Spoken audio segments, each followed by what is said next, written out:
मैं जो बात कह रहा था वो अधूरी रह गई।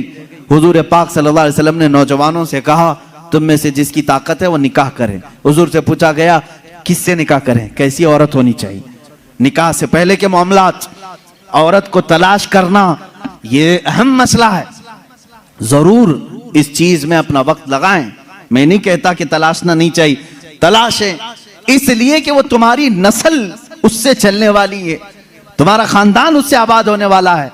तो खाली तुम गोरा चट्टा रंग देखने के पीछे न पड़ो, बल्कि पूरे एक घर को चलाने वाली, बल्कि तुम्हारे बच्चों की पहली यूनिवर्सिटी है, पहली दरसगाह है। तुम उस दरसगाह को लाने जा रहे हो तो क्या क्या उसके अंदर क्वालिटी होनी चाहिए वो देखो। लोग खाली फोटो देखकर के रंग काली है गोरी है, काली है गोरी, इसी पर लगे हो। हुजूर पाक सल्लल्लाहु ताला अलैहि वसल्लम ने फरमाया दुनिया में जो भी निकाह करता है उसके 4 मकसद में से एक होता है, या तो औरत का हुस्न जमाल देख के निकाह करता है, या औरत के पैसे देख करके करता है, बहुत मालदार है, बड़े बाप की बेटी है, सुनो ऐसे दामाद हो। हुजूर सल्लल्लाहु अलैहि वसल्लम ने फरमाया या तीसरा मकसद ये होता है कि बड़े खानदान वाली है, यानी हसब और नसब आला है, हम तो शेख थे वो पठान है, या फिर और किसी बड़े खानदान की है। पहला खूबसूरती, दूसरा पैसा, तीसरा खानदान। हुजूर ने फरमाया चौथा एक मकसद है वो अच्छा है। हुजूर फरमाते हैं या तो फिर उसके अखलाक व किरदार देखकर निकाह करता है, ये 4 में से कोई एक। और रसूल करीम सल्लल्लाहु अलैहि वसल्लम ने हर एक का रिजल्ट भी बताया। जिसने सिर्फ हुस्न और जमाल देखा और कुछ भी नहीं देखा, खूबसूरती देखी, मेरे आका फरमाते अन करीब अल्लाह उसे फितने में मुब्तला करेगा।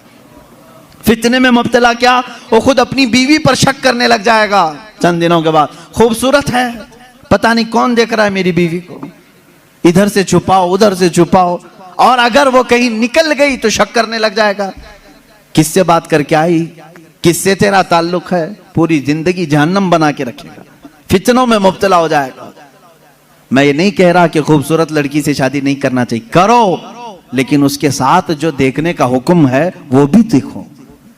खूबसूरत औरतें, खूबसूरत लड़कियां तुम्हारे लिए नुकसानदेह नहीं, अच्छी हैं, लेकिन उसके साथ जो देखने का हुक्म है वो देखना जरूरी। मेरे आका सल्लल्लाहु अलैहि वसल्लम ने दूसरे नंबर पर फरमाया जिसने सिर्फ माल देख करके निकाह किया, बहुत पैसे वाला घर है, निकाह करो इससे, क्योंकि निकाह के साथ गाड़ी घोड़ा सब आएगा। हुजूर पाक सल्लल्लाहु अलैहि वसल्लम फरमाते हैं अनकरीब अल्लाह उसे फकीर बना देगा, उसे मोहताज बना देगा।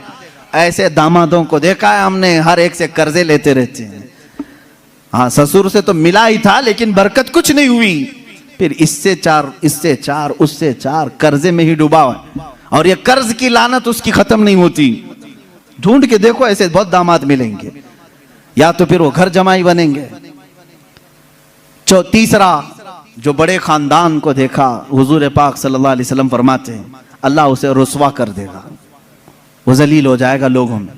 हाँ, जिसने अखलाक व किरदार देखा, औरत के अच्छे अखलाक व किरदार, उसकी दीनदारी देखा, हुजूर फरमाते हैं अल्लाह उसे दुनिया में भी बरकत देगा, आखिरत में भी बरकत देगा। अब इसके साथ प्लस क्या है, नंबर 1 तुमने दीन देखा, अखलाक व किरदार देखा, उसके साथ हुस्न जमाल भी मिल गया तो बोनस है तुम्हारे लिए, साथ में मालदार भी मिली तो भी प्लस पॉइंट है, बड़े खानदान वाली भी मिली तो और अच्छा है, सोने पे सुहागा है। हाँ, लेकिन नंबर 1 सबसे पहली चीज उसकी दीनदारी। तुम्हारे घर की औरतों को जब भेजो किसी लड़की को देखने के लिए, सिखा करके भेजो, जाते ही ये ना पूछें क्या क्या पकाना आता है, क्या क्या सिलना आता है, एम्ब्रॉयडरी आती है कि नहीं आती है, ये नहीं, सबसे पहला सवाल करो कि कुरान कितना पढ़ा है, कुरान पाक तजवीद के साथ जानती है नहीं, पहला सवाल करो अपनी बहुओं से। उन सासों के लिए मैं कह रहा हूं, कढ़ाई लिखाई और सिलाई ये पूछना बाद की बात है, पहली चीज उसका दीन पूछो।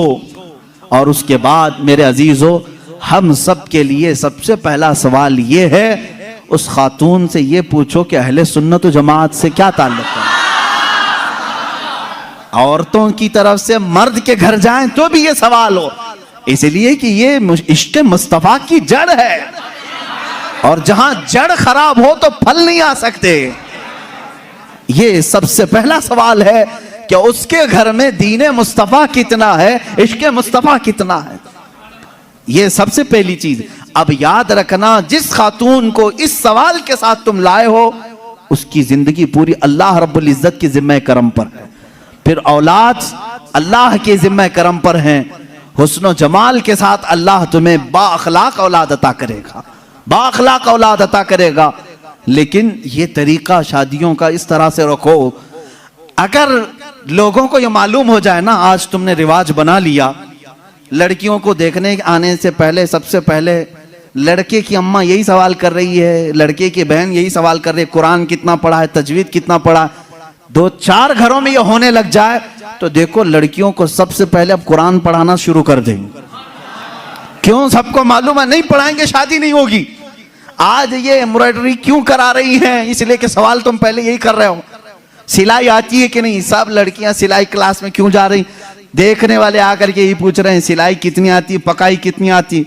इंडोनेशिया का माहौल मैंने देखा, इंडोनेशिया के हमारे बहुत सारे दोस्त हैं, सबसे ज्यादा मेरे ख्याल से हज पे आने वाले इंडोनेशिया के लोग। क्यों जानते हैं? वहां जो भी लड़की देखने के लिए जाते हैं या लड़के को लड़की वाले देखने आते हैं, पहला सवाल करते हैं हज किया है कि नहीं। हज किया है तो बाप अपनी बेटी देता है, हाजी को दे रहा हूं। और इसी तरह लड़का भी फख्र करता है, मेरे तकरीबन 100 से ज्यादा इंडोनेशी दोस्तों, सब की औरतें हज्जन है और वो खुद हाजी हैं। कहते हैं हमारे यहाँ शादी से पहले हज करा देते हैं, इसलिए कि इसी बेस पर शादी होती। ये कितने अच्छी चीज है कि दीन का सवाल हो रहा है, दीन पूछा जा रहा है। हाँ, ये तो तुमने लड़कियों से जाकर के घरों में पूछा, कढ़ाई आती है, सिलाई आती है, पकाई आती है। और यही सवाल लड़की के घर वाले जब लड़के पर के पास आते हैं, क्या करते हैं? कौन सी ऑफिस में काम कर रहा है, परमानेंट जॉब है कि प्राइवेट जॉब है, कैसी जॉब है, ये सब सवालात तो है ही। लेकिन धीमे धीमे प्रॉपर्टी भी पूछते हैं, कहां कहां है, कितनी जायदाद है। खुद डायरेक्ट ना पूछें तो किसी से पूछवा लें, बाप की कितनी जायदाद है। ये सवालात हैं। इन बेसिस पर, इन बुनियादों पर जब शादियां होंगी तो खुरापात नहीं तो और क्या होगा। इस्लाम की जो मुकद्दस शादियां थी वो किस बुनियाद पर होती थी जानते? एक वाकया मैं सुनाता हूं तुम्हें। शाह किरमान बड़े बुजुर्ग हैं, बड़े साहब कश बुजुर्ग किरमान के, उनके मुतालिक ये रिवायत है। वो मालदार भी थे, अपने वतन के सरदार भी थे। एक दिन मस्जिद में आए, देखा एक नौजवान है, सीधा साधा है, मस्जिद में बैठा है, एहतिकाफ में लगा है, नमाजों में। रात को देखा आपने आकर के कुरान पढ़ रहा है, उसको ऑब्जर्व करते रहे। तीसरे दिन आपने आकर उससे पूछा कि बेटा तुम कहां से आए हो, कहां है तुम्हारा घर? कहा बस ये झोपड़ी है। एक छप्पर डाल करके झोपड़ी रखा था। क्या मकसद है? कहा अल्लाह को राजी करना है, बस अल्लाह राजी हो जाए, मैं इसके लिए दिन रात मेहनत कर रहा हूं। शाह किरमान ने पूछा तेरे घर वाले शादी वगैरह? कहा नहीं, मुझे कौन शादी करके देगा, मैं फकीर आदमी हूं, मैंने सोचा भी नहीं। शाह किरमान की बड़ी हसीन और जमील बेटी थी, उनके निकाह के पैगामात शहजादों से आए थे, आपने दिया नहीं था बेटी को। शाह किरमान ने कहा मेरी बेटी है, क्या मैं तुझसे निकाह कर दूं? उसने कहा आप बड़ा रिस्क उठा रहे हो, मेरे पास क्या है, मैं दिन भर थोड़ी मेहनत करता हूं, थोड़ा खाने पीने का मिल जाए उसी पर मैं गुजारा करता हूं, बाकी मैं अल्लाह के लिए वक्त निकाल लेता हूं, इतना कमाता हूं जितना खाने के लिए हो जाता है बस। शाह किरमान ने कहा मैं राजी हूं। उसने कहा फिर सोच लें, आप मेरा घर देख लें। कहा मैं तुझे देख लिया बस काफी, घर कहां है तेरा वो नहीं। अपनी बेटी से जाकर के कहा एक हसीन शहजादा मैंने तेरे लिए ढूंढ लिया। बेटी भी ऐसी नहीं कि चंचल हो, हुस्न की परी हो तो नाटक और नखरे आ जाए ना, शाह किरमान की बेटी थी। कहा बाबा जान आपने जो फैसला किया वो बिल्कुल सही होगा। कहां घर है? कहा झोपड़ी में है एक, बस जो फड़ लगा करके दरख्तों के एक झोपड़ी बनाया हुआ। ये शाह किरमान की बेटी वक्त के फरमा रवा वहां के सरदार और हाकिम की बेटी तैयार है। आपने जरूर उस नौजवान में कोई तकवा देखा होगा। कहा हाँ, मगरिब में आए, मस्जिद में निकाह हो गया, मस्जिद में निकाह हो गया और दूल्हे से कहा आजा अपने घर, हमारे घर खाना खा ले और अपनी दुल्हन को लेकर अपने घर चला। निहायत सादगी से शादी हुई। दूल्हे की तरफ से कोई नहीं, मस्जिद के जो नमाजी थे वही आए, दुल्हन के घर पहुंचे। शाह किरमान की बेटी के यहां दावत हुई। रात को दुल्हन को लेकर ये आए झोपड़ी में। झोपड़ी में सिर्फ एक बिस्तरा लगा था, पर्दे का दरवाजा था, पर्दा गिराया और एक सुराही पानी की रखी हुई है, जिसमें मटका जिसको कहें आप, उस पर एक आधी रोटी रखी हुई है सूखी। खातून आई, सबसे पहले पूरी झोपड़ी को देखती रही और उसके बाद पूछी ये रोटी किस चीज की है। कहा आज कमाई के लिए नहीं गया, आज शादी थी तो आज आधी रोटी खाया हूं, कल के लिए इसको रखा हूं, आधी रोटी बचा कर कल के लिए रखा हूं। वो रोने लगी। खातून कहती मुझे लगता है मेरे बाप ने गलत फैसला किया, मैंने तेरी बड़ी तारीफ सुनी थी। वो नौजवान कहता है मुझे मालूम था बड़े घर की औरतें हमारे साथ कैसे रह सकती हैं, तुम बड़े बाप की बेटी हो। वो शहजादी कहने लगी ना, बड़े बाप की बेटी बड़े घर की तमन्ना नहीं कर रही है, मुझे मेरे बाप ने कनाअत और तवक्कुल सिखाया है अल्लाह की जात पर। मुझे इस बात का एहसास हो रहा है कि मेरा निकाह मेरे बाप ने उस शोहर के साथ किया जो आज खा करके कल के लिए बचा रहा है। क्या तेरा इतना यकीन नहीं, जो आज आधी रोटी दे सकता है वो कल भी तेरा रिस्क देगा? तवक्कुल तेरा क्यों नहीं अल्लाह की जात पर कि आज जो तुझे खिलाया वो कल भी खिलाएगा? तूने बचा करके इस तरह रखा तो मुझे एहसास हुआ। मेरे अजीजों, ये है वो इस्लामी शादियां, नौजवान इतना परहेजगार कि आई हुई खातून उससे बड़ी परहेजगार, उससे बड़ी मुतवक्किला, अल्लाह की जात पर यकीन रखने वाली। यहां सारी चीजें मैंने इसलिए सुनाए नौजवानों, जिंदगी सिर्फ हंसी खुशी, खेल कूद, पिकनिक, सैर सपाटे के नाम नहीं, एक दूसरे की जिंदगियों में उतर जाने का नाम है। एक बहुत ही एतमाद के रिश्ते का नाम है। दोनों के दरमियान इतना एतमाद हो, इतना भरोसा हो। अब शोहर और बीवी का भरोसा, एक और भी बात मैं बताऊं, बीवियां भी सुन रही होंगी, औरतें भी। जो औरत अपने मर्द से मोहब्बत करती है और जो मर्द अपनी औरत से मोहब्बत करता, सिर्फ मोहब्बत करने वालों के लिए पैगाम है। क्या तुम ये चाहते हो कि तुम्हारी बीवी हमेशा तुम्हारे साथ रहे? यहां हो सकता है आप डर करके बोले या खुशी से बोले, कुछ भी बोलो आप, लेकिन जो मोहब्बत करने वाला वो कहेगा हाँ मुझे तो रहना है। बाकी जिसके लिए आफत है वो तो कुछ भी बोलेगा।